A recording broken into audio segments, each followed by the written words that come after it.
to talk a little bit about diet and why it's so important in managing depression.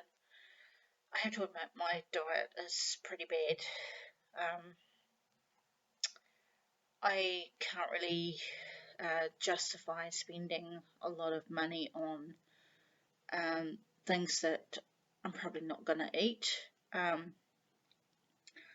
I have an issue with vegetables. I've had it since I was 4 years old, and yeah, I was just going to eat meat and potato, and that was pretty much it. So yeah, that is pretty bad, especially now that I'm in my 40s, and you know. So one of the really bad habits I have is that I eat a lot of junk food. I'm talking about, potato chips and chocolate. And the thing about that is it creates what's called endorphins. So endorphins are like a neurotransmitter. So what it does is it sort of increases in your body and it makes you feel good. Neurotransmitters are basically messengers in the body. So they transmit messages from the neurons to the rest of the body.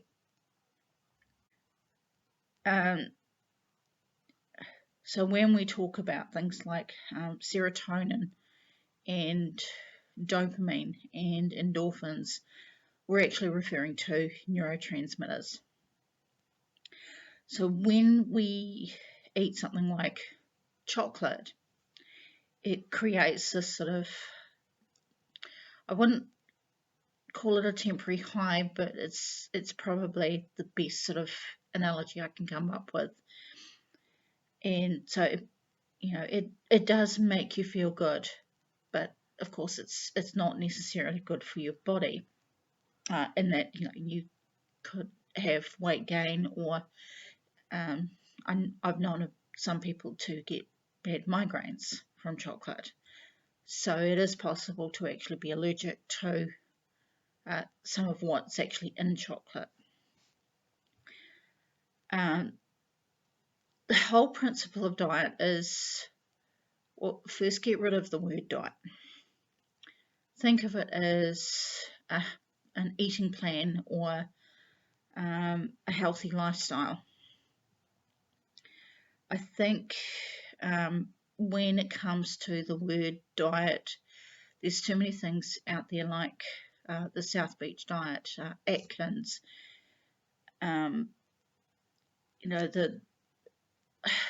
the body cleanse. And so we think of diet as we're starving our body of something.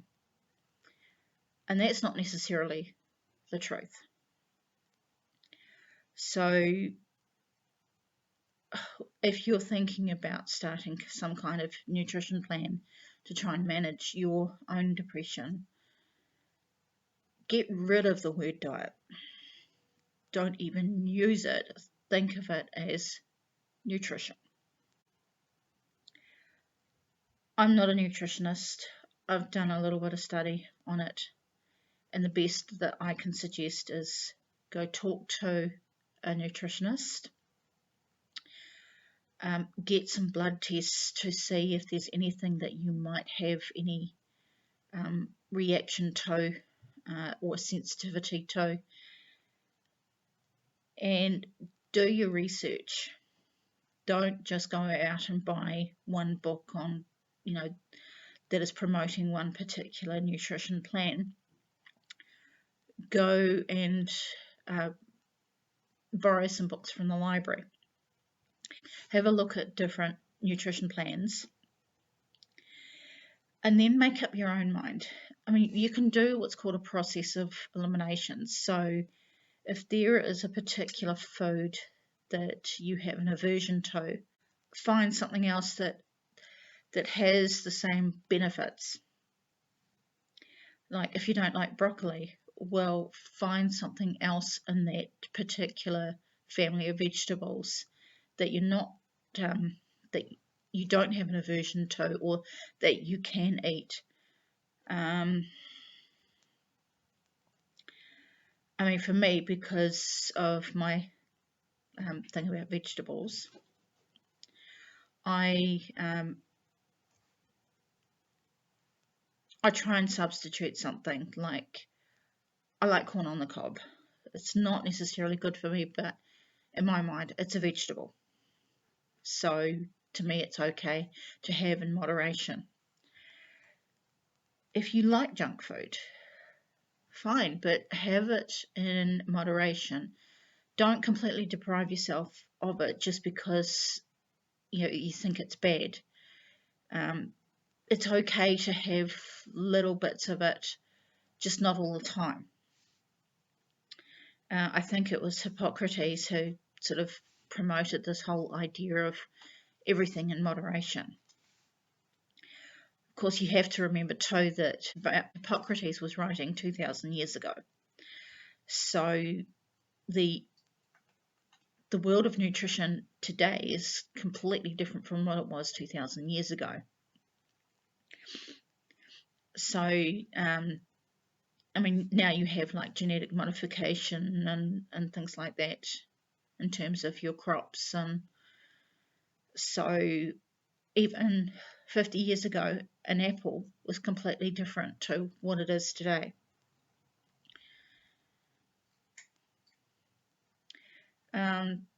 Yeah, so the one thing that I can say about eating is, yes, eating more healthily, sticking to a healthy nutrition plan is a good idea, and it does help with managing depression.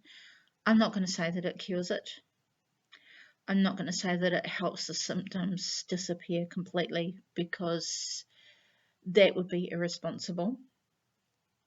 The thing is, too, everyone is different and everybody's body reacts differently to the various nutrition plans.